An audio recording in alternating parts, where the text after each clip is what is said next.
안녕하세요. 저는 60대 중반의 남자입니다. 저는 동네에서 조금 작은 규모의 마트를 운영하고 있는데 얼마 전에 기가 막힌 일이 있었지 뭡니까? 그래서 사연을 보내볼까 하여 이렇게 컴퓨터 앞에 앉았습니다. 마트의 작은 사무실 안에서 잠시 쉴 때마다 저에게 큰 위로를 주는 이 채널에 사연을 보낼 수 있게 되어 큰 영광으로 생각하고 있습니다. 아직도 사람 사는 세상은 살만하구나 하는 생각이 들게 만들어주는 사연들에 항상 큰 감동을 받곤 했거든요. 이야기의 시작은 저의 처남으로부터 시작됩니다. 저희 색씨는 3남매 중 둘째로 밑에 동생인 막내 처남이 늦둥입니다. 아내보다 10살이 어리니 처갓집에서는 어릴 적부터 귀한 아들이자 막내였답니다. 처형은 저희 색씨보다 2살이 많은데 큰딸은 살림 미천이라고 예쁨 받았나 봐요. 저희 색씨는 상대적으로 둘째가 달고 나와야 할 것을 못 가지고 태어났다고 듣기 싫은 소리도 많이 듣고 자랐답니다. 그러다 늦게 아들이 낳았으니 얼마나 예쁨을 받았겠습니까? 그러다 보니 닭 한 마리를 먹어도 처형과 처남은 닭다리, 색시는 날개를 먹어야 했다며 지금은 닭 날개는 쳐다보지도 않습니다. 그렇다고 처형이나 처남을 미워하거나 사이가 나쁘진 않은데 괜히 서러운 둘째의 감정들이 남아있나 보더라고요. 저는 남자 형제만 셋 있는 집의 막내라 형님들께 맞지만 않으면 다행이었던지라 색시의 그런 쓸쓸함을 처음에는 이해하지 못했습니다.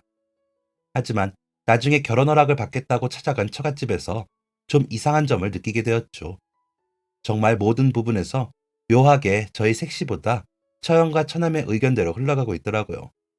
저희의 결혼이었음에도 처형과 처남이 사정을 이야기하며 그 해가 아닌 다음 해에 결혼하자는 이야기가 나오더라고요. 정확히는 처남이 중3이라 고등학교에 가고 결혼을 하는 게 어떠냐는 말이었죠. 그 말의 시작은 처형이 꺼냈고 처남이 고등학교 입시로 힘드니 누나가 배려해주라는 말이었습니다. 이 말에 처남이 큰 누나도 없는데 작은 누나까지 없으면 내가 좀 불편할 것 같아 라고 해버리니 장인 장모님도 그래 그렇다면 내년에 해. 한 해 늦는다고 큰일 나는 거 아니잖아 라며 동조하시더라고요. 그 말에 색시는 조용히 웃더니 나 임신했어. 배 더 나오기 전에 결혼해야 해. 난 내 애가 먼저야 라고 해버리더군요. 사실이 아니었지만 저는 색시와 하루라도 빨리 결혼하고 싶은 마음에 제발 저희 결혼부터 시켜주세요 라며 사정해 결혼 승낙을 받았습니다. 나중에 색시에게 왜 그런 거짓말을 했냐고 하니 지금은 고등학교, 내년엔 사춘기, 그 다음엔 대학 입시 핑계대면서 결혼 못하게 할 것 같아서 엄마 아빠 일하시니 쟤 나한테 떠넘기려고 그러는 거 내가 다 알거든. 언니도 괜히 빨리 시집간 거 미안하니까 저러는 거라니까 라며 웃더라고요. 그런데 처남은 아들이라서 그렇다고 쳐도 너무 온 가족이 받드는 거 아니야? 라고 하자 사실 제가 어릴 적부터 몸이 약했거든. 그런데다가 어릴 때 떨어져서 죽다 살아났거든. 이라고 하더군요. 몇 층에서? 몇 살 때? 라고 묻자 내가 중학교 3학년 때니까 쟤는 6살이었나 보다. 그때 지금 우리 사는 아파트에 이사 온 지 얼마 되지 않았을 때거든. 언니랑 나는 친구들 만나서 놀러 나가고 집에서 외할머니가 쟤를 봐주셨는데 외할머니랑 낮잠 자다가 할머니는 계속 주무셨는데 제가 우리 찾는다고 베란다에서 내려다봤나 봐. 난간에 매달려 달려있더라고. 난간에 앉으려고 그랬는지 타고 넘으려고 그랬는지 모르겠지만 베란다에 틀을 잡고 매달려 있었던 거야. 5층이긴 하지만 어린애한테는 위험했지. 그때 내가 마침 집으로 돌아오다가 걔가 그러고 있는 걸 본 거지. 얼마나 매달려 있었는지는 모르겠는데 아무튼 애가 대롱대롱 달려있으니 얼마나 큰일이야. 그래서 우리 동생 살리라고 내가 난리를 치는데 지나가던 동네 오빠가 오더니 걔 밑으로 가더라고. 화단도 있고 그런 거기를 쩌벅쩌벅 걸어가 아무렇지 않게 들어가더라.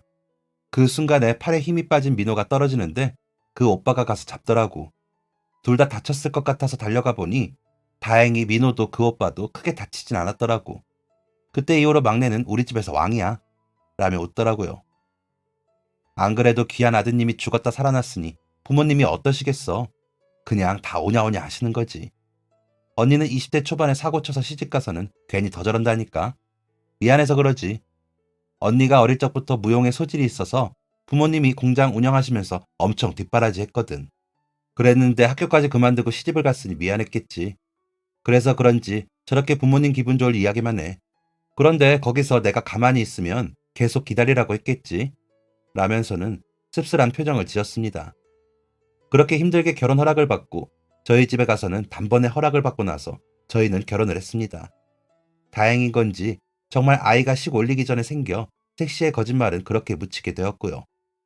신혼 초기에 색시는 한동안 처갓집에 발걸음을 하지 않았습니다. 제주도로 신혼여행을 다녀오고서 인사 간 것 말고는 가지 않았죠.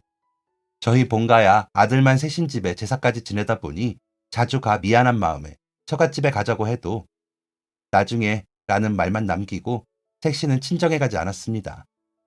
색시가 그렇게 단호하니 저라도 챙겨야 할 것 같아 처갓집에 전화를 하면 또 색시 안부만 물으시고는 별 말씀이 없으시더라고요.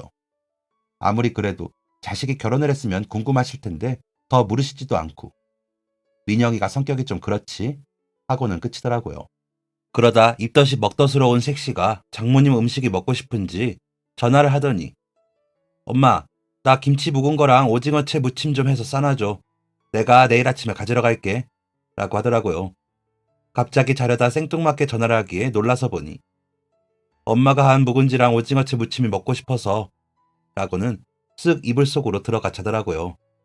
그러더니 정말 다음날 아침에 김치와 오징어채 무침을 가지고 왔더군요. 오랜만에 집에 가서 좋았겠네?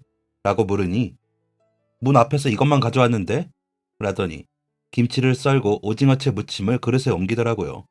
그 모습이 이상하게 느껴졌습니다. 색시에게 친정이 싫어? 라고 물어볼 정도였으니까요. 그러자 색시는 웃으면서 싫기는 왜 싫어? 오히려 너무 좋아서 그래. 배신감이 뭔지. 막내 태어나기 전에 우리 엄마 아빠 나 엄청 챙겼어. 할머니는 싫은 소리 하셨지만 그래서 그런가 막내 태어나고 내가 뒤로 밀리니까 은근 화가 나더라. 그래서 입 닫고 꽁해서 지냈는데 그게 습관이 됐나 봐. 그래도 당신이 챙겨주니까 고맙지. 라고 하더라고요. 그래서 그 후로는 처갓집 일은 그냥 제가 챙기고 찾아뵙자고 먼저 하고 그랬습니다. 처음엔 무신경해 보였던 일들이 알고 보니 색시의 눈치를 본 것도 꽤 되더라고요. 장인어른이랑 낚시 가서 들은 얘기인데 색시가 처남 일이라면 항상 먼저 챙기고 그랬대요. 어릴 때부터 유난히 처남 일이라면 쌍심지를 켜고 챙겼는데 20살이 넘어서면서부터 급격하게 줄었답니다. 그래도 처남 일이라면 꼭 색시 뜻대로 하는 바람에 제가 처음 인사 갔을 때도 그런 분위기가 연출되었던 것이고요. 색시가 임신을 했다는 말을 한 것도 다 안 믿으셨답니다. 그냥 하는 소리려니 하셨다고요. 색시 뜻이 그러려니 그냥 받아들이셨다고 하더라고요. 동생을 많이 아꼈나 봐요. 라고 장인어른께 여쭈어보니 아마 그 사건 때문일 거야. 민호가 한 번 떨어져서 큰일 날 뻔했다는 얘기 들었지? 그때 이후로 심해졌어. 애가 매달린 거 봤으니 얼마나 놀랐겠어. 그래서 그랬는지 아무튼 그랬어. 우리도 놀랐지. 그래서 엄청 싸고 지고 키웠어. 그런데 막내가 좀 크고 대들기 시작하니까 전처럼 안 그러더라고. 막내는 좀 컸다고 말 안 듣는데 그래도 제 누나 말은 듣는 척이라도 하지. 그러면서도 어리광도 부리고. 그래서 일부러 집에 안 오는 걸 거야. 제 자식이 더 귀한가 보지. 라고 하시더라고요.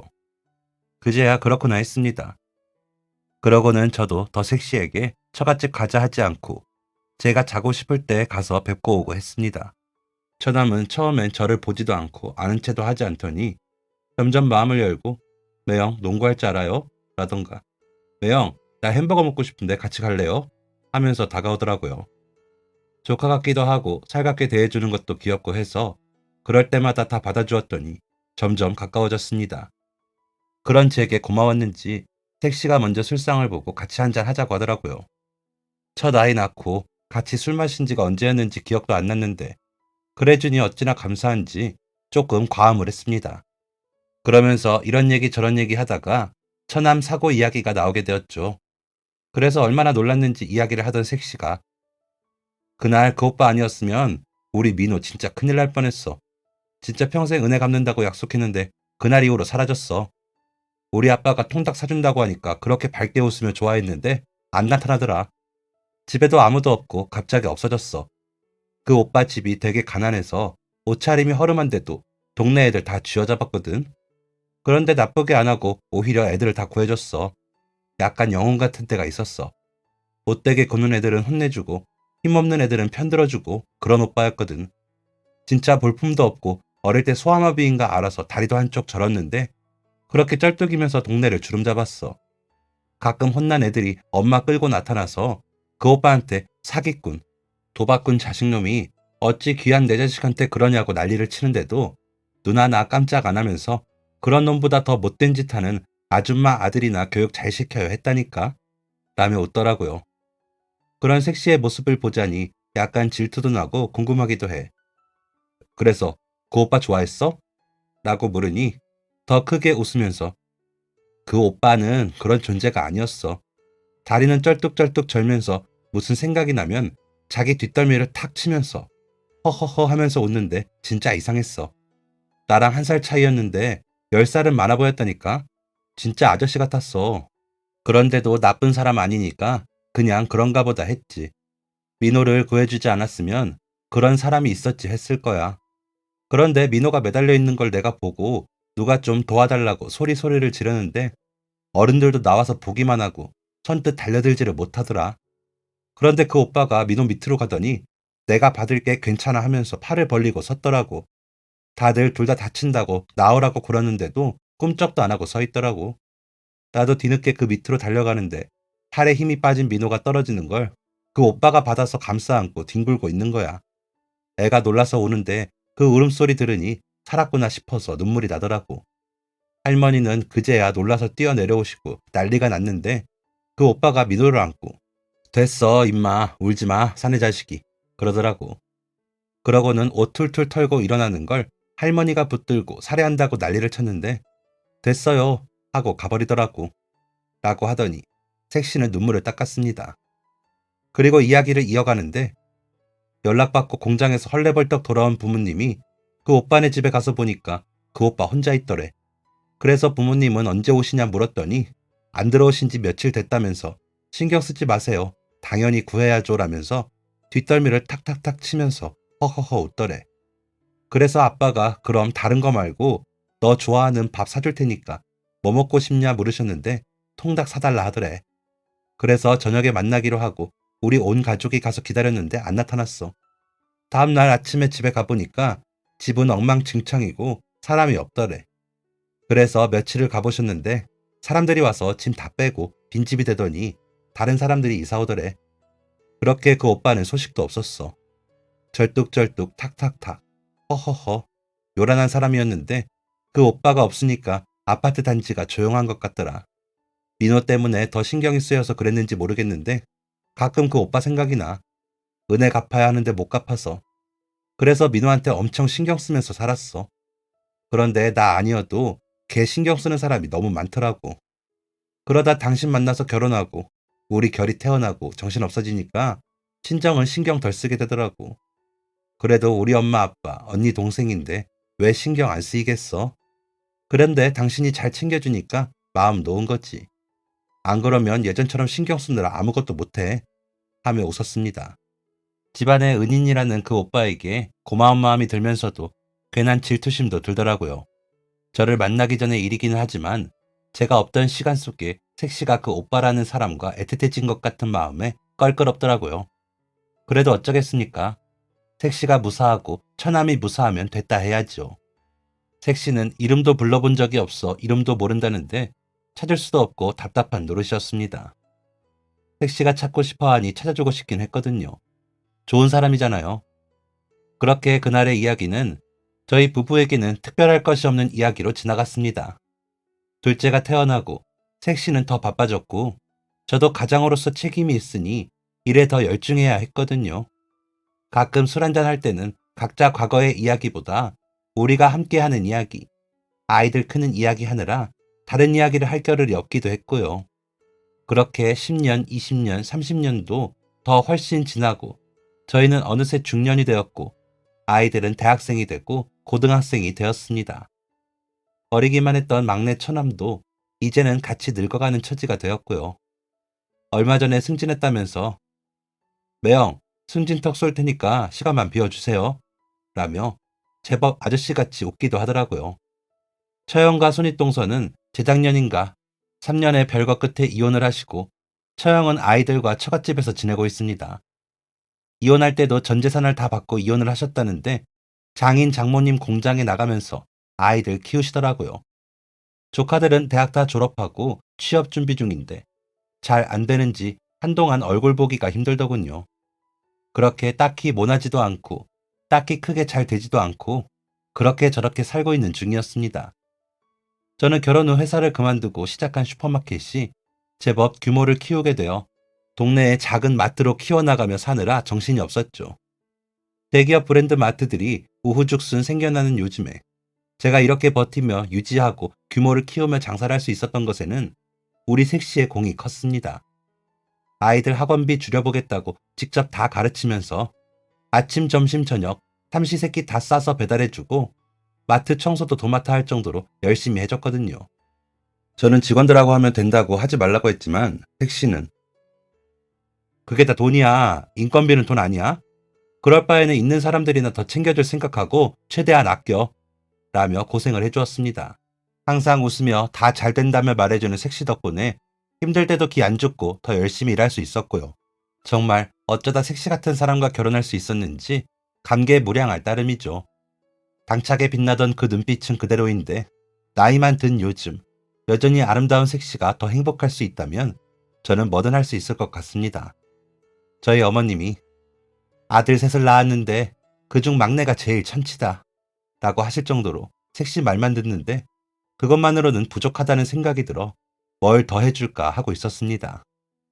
그러던 찰나에 마트 직원이 더 필요해졌습니다. 그래서 공고를 내고 면접을 보고 있었죠. 정직원을 뽑기에는 좀 부담스러운 사정이라 오후에만 와서 일을 하고 갈 사람을 찾는 중이었죠. 그러다 보니 월급이 그리 많지 않아 지원자가 없더라고요. 일손은 부족한데 사람은 없지. 저까지 매달려 일을 하느라 사무실 업무가 마비되고 난리도 아니었습니다. 오전에 색시까지 나와서 일을 하는데도 해결이 안 나더라고요. 오후에는 집에 일 때문에 들어가야 하니 저녁 도시락 가져다 줄 때 빼고는 못 나왔고요. 안 그래도 고생 그만 시키고 싶다는 마음을 먹고 있는데 더 힘들게 하자니 마음이 참 안 좋았습니다. 색시는 밤마다 피곤한지 눕자마자 잠이 들었고 저도 역시나 너무 지친 상태였습니다. 그렇다고 오시는 손님들을 마다할 수도 없는 노릇이니 정말 팔짝 뛰겠더라고요. 도저히 안 되겠다 싶어 그냥 정직원으로 뽑자 싶던 찰나에 전화벨이 울렸습니다. 저기 채용 공고 보고 연락드렸는데요. 면접 볼 수 있을까요? 라는 목소리가 어찌나 반가운지 네, 그럼요. 아직 충원되지 않았습니다. 라고 얼른 대답하고는 그날 오후 늦게 면접을 보기로 했습니다. 색시가 저녁 도시락을 가져다 주기에 나 오늘 좀 늦어. 면접 보고 싶다는 사람이 연락 왔어. 이 사람 안 한다 그러면 다시 공고 올려보려고. 좀 부담되지만 정직원으로 뽑아야지. 라고 말을 했습니다. 색시도 좀 힘이 들었는지 그래, 아무튼 면접 잘 보고 이따가 들어와서 이야기해요. 라고 하기에 그러자 하고는 색시는 집으로 먼저 들어갔습니다. 그러고 또 정신없이 저녁 장사를 마치고 면접자를 기다리고 있는데 절뚝거리는 사람이 들어오면서 저기 사장님 계십니까? 하며 전화 속 목소리처럼 우렁차게 말을 하는 겁니다. 그래서 제가 사장입니다. 아까 전화하신 분이시죠? 라고 물으니 아, 사장님께서 너무 젊으셔서 제가 하면서 뒷더미를 탁탁탁 치는 겁니다. 그 모습을 보자 색시가 이야기했던 그 오빠가 떠오르며 저렇게 치는 거구나 싶어 웃으면서 마트에서 일해보신 경험은 있으신가요? 라고 묻자 이력서를 꺼내며 마트뿐입니까? 공사장도 종류별로 다 다녀보고 저기 그 대기업 마트 창고에서도 일해보고 동네 슈퍼에서 배달도 해봤습니다. 몸이 이래도 제가 깡다구가 있거든요. 이라고 씩씩하게 이야기하더니 또 뒷덜미를 탁탁탁 치는 겁니다. 가족관계를 물었으나 아무도 없다고 하시면서 몸이 이래서 결혼하기도 힘들었죠 뭐. 어릴 적에 아버지가 운다고 던져가지고 다리가 망가졌다는데 돈이 없다고 제때 치료도 못 해줬대요. 그래도 제가 힘쓰는 것만은 자신 있습니다. 라며 웃는 모습이 믿음직스럽더라고요. 다리가 불편한다 한들 일만 잘하면 됐지라는 생각이 들어 오후에만 나오시는데 괜찮으시겠어요? 라고 물으니 네, 오전에는 제가 병원에 있어야 하거든요. 라고 대답하시더라고요. 무슨 병원이요? 어디 아프세요? 라고 물으니 아니, 나 말고 요양병원에 있는 사람이 있어서 들여다봐야 해요. 아버지가 치매 앓은 지 3년 정도 됐는데 중증이라 아침마다 가려고 하죠. 그래서 이 자리가 나한테 딱이에요. 웬만하면 저 채용하세요. 후회 안 할 겁니다. 하더니 뒷덜미를 다시 탁탁탁 치는데 그제야 눈이 번쩍 하더라고요. 그래서 혹시 어릴 적에 안산 안 사셨어요? 라고 여쭤보니 안산 제가 꽤 오래 살았죠. 초등학교 때부터 고등학교 때까지 살았을 겁니다. 그 동네 떠나고 학교 근처에도 못 가보고 일만 했어요. 그래도 아직까지 이러고 삽니다. 라며 다시 허허허 웃으며 뒷덜미를 탁탁탁 쳤습니다. 그래서 혹시나 싶어 혹시 안산 사실 때 어린아이 생명 안 구하셨어요? 한 6살 된 남자아이였는데 라고 물으니 사람이 살면서 사람도 도와주고 그러며 살죠. 그렇다고 목숨까지 구할 정도는 아니고요. 라면서 웃으시더라고요. 그래서 아닌가 싶어 뒷머리를 긁었더니 사장님도 잘 생각해 보세요. 목숨을 몇 개나 구했는지. 지금은 내 목숨 좀 살려주십시오. 진짜 열심히 하겠습니다. 라며 다시 허허허 웃으며 뒷덜미를 탁탁탁 치더라고요. 그런 모습이 이상하게 정이 가고 마음에 들었습니다. 다리가 불편하신 건 크게 거슬리지 않더라고요. 너무 씩씩하셨고 자신있게 말씀하신 탓도 있는 것 같습니다. 그래서 그럼 내일부터 나와서 일해주실 수 있을까요? 저희도 사정이 급한 건 마찬가지거든요. 라며 이야기를 했더니 벌떡 일어나 고개를 연신 숙여가며 인사를 하고 나가셨습니다. 이력서의 나이도 색시가 말했던 그 오빠와 비슷했고 습관도 비슷해 설마 싶었지만 혹시나 싶은 마음에 목이 마를 정도였습니다. 처가 전체의 은인이라는데 이번 기회에 찼나 싶기도 하고요. 그래서 이력서를 들고 퇴근을 했습니다. 색시에게 보여주고 맞는지 확인하려고요. 그런데 색시는 먼저 자고 있더라고요. 정확히 말해 졸고 있던 거죠. 그래서 깨워 들어가 자라고 말을 했더니 그대로 침대로 들어가 자는 색시를 차마 깨우지를 못하고 식탁 위에 이력서만 올려두었습니다. 아침이 되어 밥냄새가 나 눈을 떠보니 색시가 이력서를 들고 당신 이거 뭐예요? 라고 묻더라고요. 그래서 어제 면접 보신 분 뒷덜미를 탁탁탁 치더라. 웃음도 허허허 하고 웃고 혹시나 사진 보면 당신 알까 싶어서 가지고 왔지. 라고 말을 하는데 색시의 눈이 촉촉해지는 게 보였습니다. 그러더니 맞아. 그 오빠 맞는 것 같아. 어머 어쩜 이렇게 만나지냐? 여보 이 사람 언제 출근해? 라고 묻더라고요. 그래서 오후 2시부터 출근이지. 매일 3시에서 9시까지 근무야. 그래서 월급이 적은데도 하겠다 하시더라고. 요양병원에 아버지가 계시는데 오전에 병원에 계시다가 출근하시나 봐. 라고 답을 했습니다. 그러자 색시는 혹시 이따가 나도 같이 보면 안 돼? 혹시 아닐까 싶어서 먼저 확인하고 부모님한테 말씀드리게 라고 하기에 그럼 우리 사모님도 인사하고 지내야지. 혹시나 아니더라도 실망하지 말고 이렇게 찾는데 만나지겠지 라고 했습니다. 제가 출근을 하고 점심을 가지고 출근한 색시는 조금 긴장한 것 같더라고요. 아니면 어쩌나 하는 생각을 하는 것 같았지만 일부러 아는 체를 하지 않았습니다. 점심을 먹으면서도 일부러 그 직원에 대해서는 말하지 않고 다른 이야기들만 늘어놓았죠. 점점 약속된 그 직원의 출근 시간이 다가올수록 저까지 긴장이 되었습니다. 색시의 마음이 느껴지다 못해 옮겨진 것 같더라니까요. 그래서 차라리 이럴 바엔 얼른 나타났으면 좋겠다 생각을 했는데 그 직원이 문을 열고 들어오는 게 보였습니다. 약속 시간보다 1시간이나 일찍 출근을 하고 있더라고요. 그래서 자연스럽게 아이고 왜 이렇게 일찍 나오셨어요? 라고 물으니 저 같은 놈 일하라고 뽑아주셨는데 첫날 빨리 와서 업무 파악하고 어떤 일들을 하나 보려고요. 열심히 한다고 했잖아요. 라며 허허허 웃더니 뒷덜미를 탁탁탁 치시더라고요. 그분의 그 모습을 보던 색시가 다가오며 안녕하세요. 혹시 저 모르시겠어요? 저 손민영이라고 기억 안 나세요? 라고 묻자 그분은 가만히 색시의 얼굴을 살펴보더니 아, 그 누나 하나 있고 어린 동생 있었던 걔 엄청 새침 떨었잖아. 맞네. 이렇게 보니까 그 얼굴이 있어. 라면서 반가워하시더라고요. 그래서 제가 얼른 제 안사람입니다. 어제 주신 이력서 내신 것에서 보고 기가 민가했거든요. 그래서 확인하러 온 거예요. 라고 답을 했습니다. 그러고 있는데 택시는 그분 앞으로 가더니 오빠가 우리 민호 구해줬잖아요. 5층에서 떨어지는 애를 받아서 친누나인 나도 못하는 걸 오빠가 해줬잖아요. 라며 손을 덥석 잡더라고요. 그러자 그분은 야, 그게 뭘 구한 거냐? 그냥 아이가 겁먹었으니까 안심시켜준 거지. 라더니 뒷덜미를 탁탁탁 치면서 허허허 웃더라고요.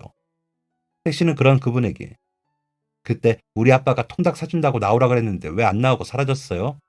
우리 아빠는 필요하면 오빠 졸업 때까지 학비 댄다고 막 그랬는데 라고 하자 그렇게까지 할 필요가 있냐? 너 동생이 진짜 귀한 애구나.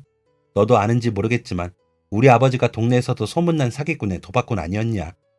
너 동생 그런 일이 있었던 그 저녁에 갑자기 와서는 가야 한다고 짐 싸라더니 그것도 못 기다려줘서 나를 막 차에 실어서 도망을 가더라. 그러더니 한참을 달려서 도착한 시골역에 날 내리더니 지금부터 알아서 먹고 살아라 하더니 50만 원인가 주고는 가버렸어. 그래서 그 길로 아무 집이나 들어가서 일 좀 시켜달라고 해서 지금까지 먹고 산 거야. 다리는 절지, 배움은 짧지. 혼자서 아등바등 살았다. 그때 통닭 먹자는 약속은 기억도 못했다. 라면서 고개를 저으시더군요. 택시는 그런 그분의 손을 잡더니 오빠, 우리 가족이 여태 오빠 못 찾아서 얼마나 걱정했다고요. 오빠한테 우리 막내 목숨 빚진 채로 산다고요. 갑자기 사라지고 오빠는 보이지도 않지. 오빠 살던 집에는 사람들이 이사 들어왔지. 오빠를 찾을 방법이 없더라고요. 오빠는 동네에서 절타기 형으로 불려서 이름도 모르는데 어떻게 찾겠어요? 오빠 이렇게 찾은 거 알면 부모님이랑 우리 동생도 다 좋아할 거예요. 라며 어린아이처럼 좋아했습니다. 그러자 그분이 눈물을 글썽거리며 나를 찾았어? 나를 기다렸어? 정말? 야, 그것만으로도 고맙다. 나를 낳은 엄마도 내가 싫어서 나를 놓고 도망가서는 안 오고 안 찾던데 너희 가족은 그것 좀 도움받았다고 나를 찾아주었어. 그것만으로 너무 고맙다. 우리 아버지라는 사람은 그렇게 나를 내버려두고 어디 살았는지 죽었는지 모르게 살더니 재작년인가 찾아왔더라. 치매라면서 한 1년 같이 지냈는데 도저히 안 되겠어서 요양병원 보냈는데 그래도 아버지라고 혹시나 무슨 일 있을까 싶어 아침 저녁으로 들여다보고 산다. 내가 몸도 이렇고 머리도 시원치 않으니 정부 지원을 좀 받기는 해도 일을 안 할 수가 없어서 일자리를 찾을 수 있었는데 여기 사장님이 너 남편이라니 세상 참 넓다가도 좁다 라며 쓱쓱 소매 깃으로 눈물을 닦으시더라고요. 택시는 그런 그분의 어깨를 두드리며 웃었습니다. 그러더니 그분이 사장님 일하러 왔는데 일해야죠. 무슨 일부터 할까요? 라면서 일어나더니 택시에게 너도 일 보고 가라. 그리고 너희 동생에게 잘 커서 잘 살면 된다고 해. 너희 부모님께도 그때 그 통닭은 먹은 걸로 하겠다고 전해드리고 나를 찾아 헤매셨다니 그 시간만으로 나는 보상받았다고. 세상에 나를 기다리고 찾는 사람들이 있었다니 그걸로 위안이 된다. 고맙다. 앞으로 열심히 일할게. 라고 웃어 보이시더니 문 밖으로 먼저 나서셨습니다. 절뚝절뚝거리긴 했지만 어찌나 씩씩하시던지 직원으로 뽑길 잘했다는 생각이 들더군요. 그 생각은 적중을 했고 어찌나 일을 척척 해내는지 다른 직원들도 놀랄 정도였습니다. 그렇게 그분은 본인의 몫보다 더 많은 일들을 하시더라고요. 택시는 그날 바로 전화를 걸어 장모님께 다 말씀을 드렸나 봐요. 그러고서는 이틀인가 있다가 장인어른이 손에 치킨을 잔뜩 들고 마트로 오셨더라고요. 그러시더니 저에게 그 사람 어디 있나? 라며 물으시는데 떨림이 느껴지더군요. 그래서 그분과 만나게 해드렸더니 얼싸안고 아유 이 사람 어디서 무슨 고생을 한 게야. 그때 우리가 학교도 마치게 해주고 일자리도 주려고 했는데 갑자기 사라지면 어떻게 해? 아이고 이 사람아 라며 우셨습니다. 같이 온 처남은 제가 그때 살려주신 그 아이입니다. 살려주신 덕분에 이렇게 잘 컸습니다. 라며 머리를 숙여 인사를 하더라고요. 온 가족에게 귀에 딱지가 않도록 들으면서 컸거든요. 처남이 조금만 말썽을 부리거나 이상하게 굴면 어렵게 구한 목숨인데 그렇게 굴 거면 그때 그 형이 널 구했겠니? 너는 너 혼자 사는 게 아니야. 그 형한테 빚 갚는 마음으로 열심히 살아. 라면서요. 한창 사춘기인 고등학교 때는 그래서 많이 힘들어 하기는 했지만 군대에 다녀오고 대학을 졸업하면서는 오히려 나는 잘 될 거야. 그럴 수밖에 없어. 그럴 운명이 아니었으면 그때 그 형이 날 살렸겠어. 라면서 스스로가 최면을 걸듯이 말하더니 대학도 잘 들어가고 군대도 잘 마치고 취업도 잘 해냈습니다. 그렇게 처갓집에서는 처남의 목숨은 그분에게 빚진 목숨이기에 더 소중하게 열심히 살아야 하는 목숨이 되었습니다. 그런 분을 정말로 만나게 되었으니 처남의 마음도 상당히 벅찼을 겁니다. 장모님은 연신 고개를 숙이시며 고맙습니다. 덕분에 저희 막내가 무타일이 잘 컸습니다. 감사합니다. 라며 인사를 하셨고요. 언제 나왔는지 색시도 곁에 있더라고요. 그런데 그분이 아이고 제가 뭘 했다고 이렇게까지 하십니까? 부끄럽습니다. 그때는 당연히 그랬어야 했고 그럴 수 있으니까 한 건데 뭐가 대단하다 이러십니까? 자꾸 이러시면 저도 불편해서 일 못합니다. 그러면 사장님이 힘드실 텐데요. 다른 직원들도 보는데 이러지 마세요. 라고 하시면서 처가 식구들을 사무실로 들여보내시더라고요. 그러더니 저를 향해 씩 웃으시면서 뒷덜미를 탁탁탁 치더니 사장님, 나 때문에 번잡스럽죠? 미안합니다. 내가 복잡한 사람이네요. 하시더라고요. 장인어른은 사온 치킨을 쭉 늘어놓으시더니 그때 못 사준 통닭 대신 사왔네. 뭘 좋아할지 몰라서 이것저것 사다 보니까 일하는 사람들하고 나눠 먹으라고 하자. 그분은 갑자기 고개를 숙여 엎드리시더니 흑흑거리며 울기 시작하셨습니다. 자꾸 이러시면 제가 기대를 하게 됩니다. 저는 해야 할 일을 한 건데 뭘 그러세요. 저 같은 놈 뭐 그리 대단하다고 온 가족들이 오셔서 저한테 그러십니까? 이러시면 제가 희망이 생기고 기대를 한다고요. 저 같은 놈이 그런 게 생겼다가 나중에 혼자 남으면 더 힘든 법입니다. 제발 이제 다시는 이런 걸로 찾지 마시고 고맙다 하지 마세요. 겨우 찾은 일자리 놓치고 싶지 않습니다. 라면서 우시는데 얼마나 고되고 외로운 삶을 살았는지 느껴지더라고요. 그분이 그렇게 울자 장인어른께서는 같이 안아주시면서 그런 걱정 말게. 내가 아직 공장을 하고 있어. 여기 아니면 거기도 일자리 있어. 자네 일하기 좋은 시간으로 일할 수 있게 할게. 라며 다독여 주시더라고요. 그러자 그분께서는 아닙니다. 제가 스스로 찾은 이 일을 하겠습니다. 제가 도움을 받고 잘하지 못해 인사도 어떻게 하는지 모르겠습니다. 라며 눈물을 쓱쓱 닦으며 다시 씩씩하게 웃으시더라고요. 이제 그만하셔도 됩니다. 평생의 은인이라던가 그런 말은 가당치도 않습니다. 그때 제가 다치거나 희생하면서 한 일도 아니고요. 이제와 이야기지만 저는 경찰이나 소방관이 되고 싶었는데 몸이 이렇다 보니 하지도 못하고 동네에서 못되게 구는 놈들이나 혼내주고 그랬습니다. 철이 없던 시기다 보니 제 아버지가 어떤 사람인지도 모르고 그랬습니다. 아버지에게 버림받고 생전 처음 간 이름도 모르는 동네에서 지내다 보니 알겠더라고요. 세상은 저 같은 놈을 원하지 않는다는 걸요. 그래서 저 혼자 건사하며 지냈습니다. 그러다 보니 나이는 먹는데 돈은 모이지 않고 하루하루 먹고 사는 게 제일 귀해지더군요. 그러다 아버지라는 작자는 치매라면서 나타나 결국 본인 이름도 모르는 상태가 되었고요. 하늘에 누군가를 원망 많이 했습니다. 저 같은 놈은 도대체 왜 태어나게 해주었냐고요.